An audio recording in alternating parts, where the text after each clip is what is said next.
Oke, assalamualaikum warahmatullahi wabarakatuh. Di sini kita akan mempelajari struct ya. Struct ini merupakan materi dari mata kuliah algoritma dan pemrograman. Di sini kita mempelajari struct untuk bahasa C++. Ya, jadi apa itu struct? Struct itu sebenarnya ya seperti bahasa Indonesia ya, struktur gitu ya. Jadi kita akan membuat struktur untuk tipe data kita sendiri gitu. Contoh nih, misalnya kalian ingin membuat variabel mahasiswa. Nah, mahasiswa ini kan terdiri dari NIM. Ya, mahasiswa kan punya NIM, punya nama, punya alamat, punya umur misalnya. Nah, agar itu semuanya mudah, apa ya? Kita mudah membuatnya. Nah, makanya kita membuat sebuah struktur untuk mahasiswa. Nah, jadi nanti kalau kita ingin mendeklarasikan variabel mahasiswa, kita kita akan dengan mudah membuatnya dengan menggunakan struct ini, gitu. Oke, kalau masih bingung, mari kita buat langsung di sini. Kita praktikkan langsung. Nah, caranya adalah pendefinisian struct itu di luar integer main atau lebih tepatnya di atasnya integer main.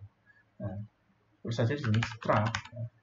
Terus nama struct-nya misalnya di sini mahasiswa. Terus kasih kurung berawal dulu. Jangan lupa di kurung berawalnya struct itu ada titik komanya. Oke. Nah, dalamnya ini dia ada yang namanya apa ya? Variabel. Jadi di dalam struct mahasiswa ini ada variabel atau properti lah untuk struct ini. Nah, kira-kira mahasiswa ini terdiri dari apa aja sih? Ya, strukturan gitu ya, terdiri dari sesuatu gitu. Nah, mahasiswa ini dia terdiri dari apa? Misalnya. Nah, jadi akan kita definisikan kira-kira dalamnya mahasiswa ini ada variabel atau properties apa aja sih gitu ya. Nah, mahasiswa ini punya apa aja wis gitu. Misalnya, mahasiswa punya NIM, ya. Mahasiswa punya nama, nama, namanya 100 misalnya. Terus mahasiswa punya apa lagi? Jurusan ya, prodi lah, prodi, terus ya, oke. Itu aja dulu ya. Univ, univ. Nggak usah univ nggak usah. 3 aja, ya. Nah, kita sudah membuat struct dari mahasiswa. Jadi nanti kalau kita ingin membuat sesuatu yang memiliki NIM, nama, dan prodi, yang dimana dia itu menjelaskan ke satu entitas, ke satu hal, yaitu ke mahasiswa, kita nggak perlu membuat int NIM sendiri, nama sendiri, prodi sendiri, itu nggak perlu. Langsung aja kita membuat variabel mahasiswa. Oke. Dan ini bisa digunakan berkali-kali. Oke. Cara pemakaiannya gimana? Oke, setelah kita mendefinisikan struct, kita akan mendeklarasikan variabel dari struct itu. Kita tulis dulu nama struct-nya apa? Mahasiswa. Kemudian nama dari variabel struct-nya itu apa gitu. Nah, ini kan ya kayak kita bikin int nums gitu misalnya. Nah, int kan tipe datanya, terus nums itu nama variabelnya. Ini pun juga sama struct itu. Kita tulis dulu struct-nya itu apa, kemudian nama struct-nya, dan ini terserah, misalnya MHS gitu misalnya. Nah, dan kalau misalnya kita ngasih out MHS ya, misalnya yang sebenarnya error. Nah, error ya. Kenapa? Karena MHS ini nggak bisa diketahui gitu. MHS ini apanya sih? Gitu. Karena apa? Karena MHS ini ada banyak. MHS NIM, MHS nama, MHS prodi, kayak gitu. Jadi MHS doang itu nggak akan menjelaskan secara spesifik MHS itu apa. Karena di out ini dia harus ngasih out sesuatu yang spesifik. Nggak boleh setengah-setengah. Kalau apa ya? Misalnya array gitu ya, misalnya array R100 misalnya. R1, 2, 3 misalnya. Nah, ini kan untuk ngeprint nilainya kita butuh apa sih? Kita butuh indeks ya kan? Butuh indeks. Nah, ini sama dengan MHS. Nah, MHS itu kita butuh yang namanya variabel dari MHS-nya sendiri. Misalnya MHS dot NIM. Nah, kita print. Nah, di sini akan muncul angka acak. Kenapa? Karena kita belum mengassign NIM-nya dari MHS ini berapa gitu. Nah, makanya kita akan melakukan assign di sini, sein MHS misalnya. Sorry, salah. Nah, ini salah karena kita cuma ngesein MHS, harusnya ngesein MHS.NIM. Nah, itu ya. Oke, kita run. Nah, ini muncul teman-teman kayak gitu. Nah, ini biasanya NIM itu pakainya long bukan integer. Nah, kalau gini kan gampang ya. Nanti tinggal terus saja nama prodi. Nah, tapi karena nama sama prodi ini dia string, dia pakai cin.getLine. Cin.getLine. Ya, kayak ini. Sama size of MHS sama ini sama 24 23 nah ini terus kasih sein.ignore karena setelah sein nggak boleh ada sein.getLine kecuali kalau dia sudah punya sein.ignore seperti itu. Ini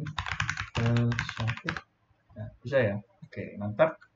Kita sudah paham untuk apa namanya konsep dari struct itu ya gini-gini aja sih.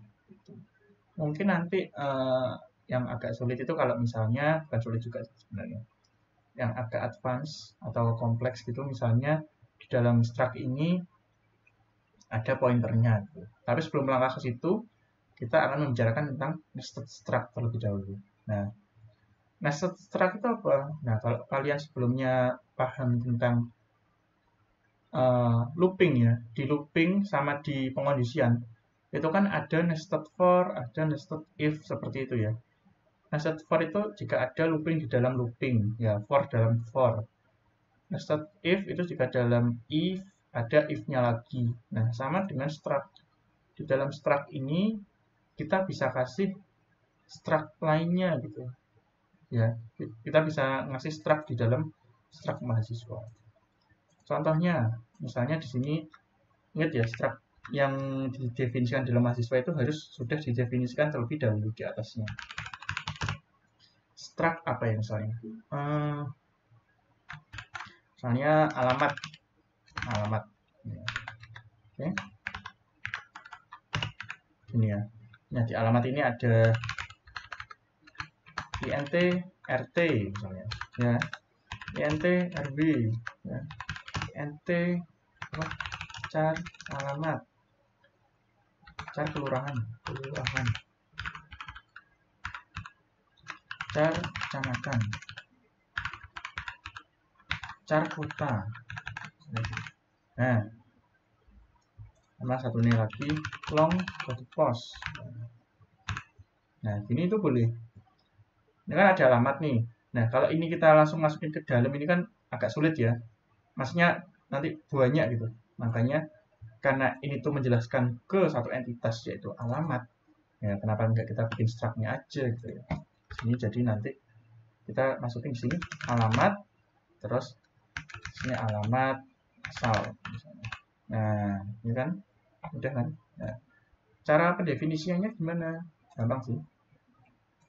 Kita copy ini ya, kita copy ini atau kita duplicate aja misalnya mhs dot nama.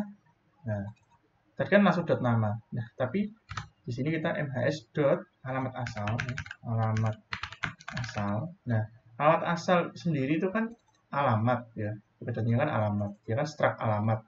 Nah, di struct alamat itu harus didefinisikan lagi, dispesifikan lagi dia itu mau alamat RT-nya, alamat RW-nya, kode pos atau dan lain-lain. Misalnya alamat apa? Misalnya ini ya, kelurahan misalnya. Kelurahan. Sini kita copy aja. Copy di sini. Ya, kita copy di sini terus ini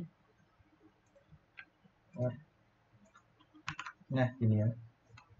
Jadi langsung kita print aja coba. Ini. Misalnya di sini kelurahannya Sukolilo. Nah, ini ada Sukolilo. Gitu ya. Oke. Nah, jadi inilah gunanya nested struct seperti itu. Dan juga ada nanti yang kayak saya bilang tadi, yaitu pointer gitu. Nah, pointer di dalam suatu struct. Biasanya ini untuk menunjukkan struct itu berada di mana sih. Yang ditunjuk itu struct yang mana sih, maksudnya seperti itu ya. Nah, misalnya di sini biasanya kalau kita melakukan pointer, biasanya dia akan menunjuk ke struct-nya sendiri gitu. Misalnya aku di sini mau dia itu nunjuk struct mahasiswa sendiri. Ya sudah, berarti kita tulis di sini mahasiswa ya. Struct mahasiswa. Tipe datanya itu pointer MHS misalnya. Oke. MHS PTR. Ya, MHS PTR. Nah, nanti kita bisa memberikan dia alamat gitu. Misalnya di sini tak kasih baru ya, MHS, terus di sini ada MHS 2 misalnya. Kemudian ini coba rapikan dulu ya. Nah, ini biar cepat, ini nggak usah aku say in, aku langsung assign dia aja gitu. Langsung aku sama denganin gitu.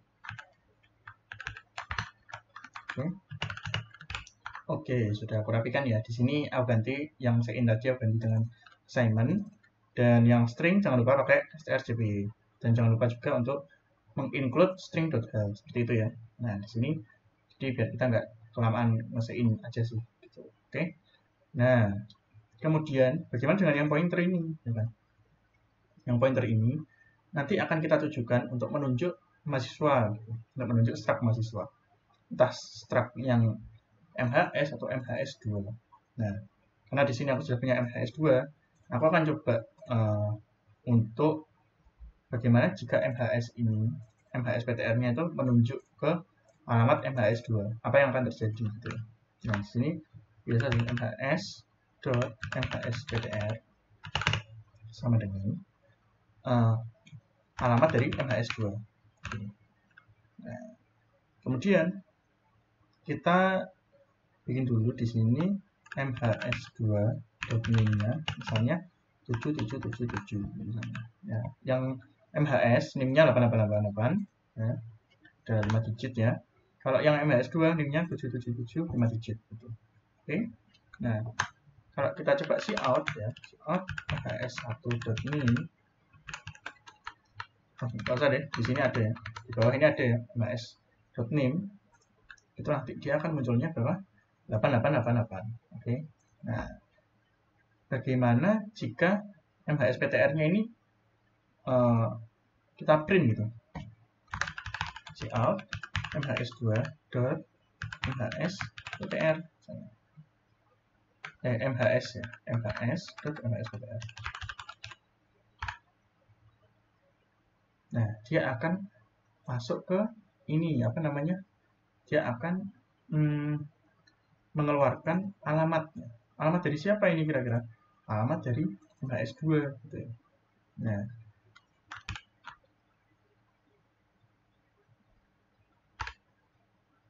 coba kalau kita running MHS2 kita cout alamat dari MHS2, mereka akan sama gitu ya. Ini alamat dari MHS2, ini alamat dari MHS.MHS-PTR. Dengan demikian, karena kita sudah belajar pointer ya, berarti kita bisa menunjuk ke NIM-nya dari MHS2 gitu ya. Dengan .nim, ini aja. Nah, tapi karena ini dia pointer, dia nggak bisa pakai dot ya. Soal run. Nah, dia nggak bisa pakai dot. Dia harus menggunakan arch. Ya. Arch atau tanda panah gitu. Ini hyphen terus lebih dari sama dengan atau lebih dari gitu aja. Strip lebih dari. Nanti dia akan ngeprint. Nah, dia akan ngeprint NIM dari MHS2 seperti itu. Kenapa? Karena ya tadi dia ini mengarah ke ya ini ya MHS. pointer ini dia mengarah ke alamat dari MHS2 seperti itu. Nah, dan ini biasanya untuk pertanyaan jebakan juga sih biasanya. Oke. Nah, oke, kita akan masuk ke studi kasus. Oke, jadi nanti studi kasusnya itu adalah tentang melakukan pertukaran atau swap untuk struct. Kalau sebelumnya kita melakukan swap itu biasanya variable integer seperti itu yang ada di dalam array gitu. Nah, tapi untuk di sini kita akan melakukan pertukaran dua buah struct gitu. Nah, kenapa itu penting? Karena kalau kita ingin menukarkan NIM saja, nanti pasti bawahnya juga pasti beda kan.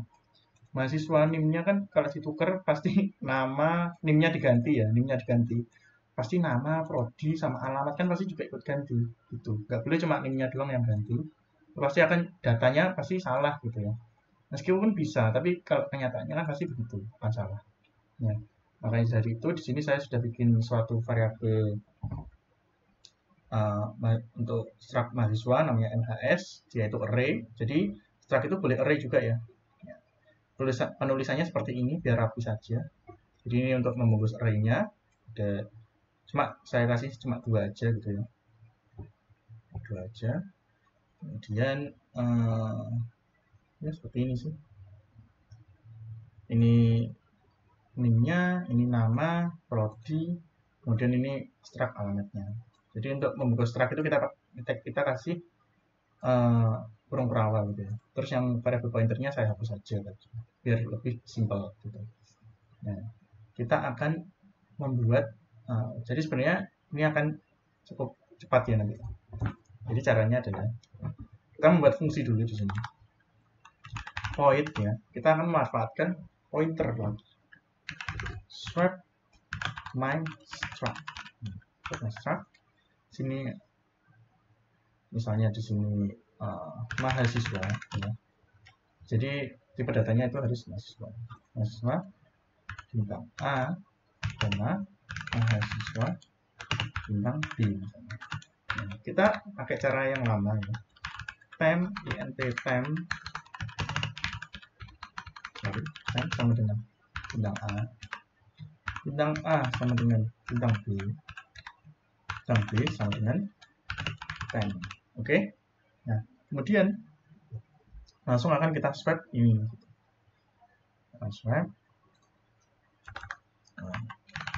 Swap my struct di sini MHS ke 0 ya, MHS ke 0. Ingat ya, spesifikkan indeksnya. Ini MHS ke 1 gitu. Oke. Kemudian kita coba cout. Sebelumnya kita coba cout dulu ya. MHS ke 0 NIM-nya. Ya, atau nama nilai. Ini MHS ke 1. Oke, ini masih ada yang salah. First mahasiswa tuh. Oke. Bintang A. Nah, kenapa ini salah? Karena temp itu harusnya juga mahasiswa. Oke. Kalau integer kan beda tipe data nanti kiri sama kanan. Jadi ini tuh mahasiswa gitu. Seperti itu. Kemudian ini harusnya dia alamatnya juga. Harusnya alamatnya. Nah, kan masih urut ya, masih sama ya. Kalau sapik kemudian yang bawah. Nah, setelah kita swap, kita akan melihat. Nah, ya kan, terbalik. Gitu. Dan ini nggak hanya untuk nama saja gitu loh. Ini tuh semuanya akan terbalik. Misalnya di sini selain nama tak kasih name ya. Ini tak kasih name lagi. Nah, seperti ini sudah saya rapikan. Kita coba run dan bandingkan ya. Di sini 88 close effect 77 0. Nah, kemudian setelah kita balik ini sama ya. MHS 0 itu ganti jadi NOR. MHS1 ganti jadi Bolshevik. Seperti itu. Jadi untuk menukarkan elemen yang ada di struct ini hati-hati ya. Karena kalau kita menukarkan satu doang, misalnya NIM-nya doang, ya nanti yang berubah cuma NIM-nya doang gitu. Kecuali kalau kita merubah satu struct-nya, ya nanti semuanya akan berubah.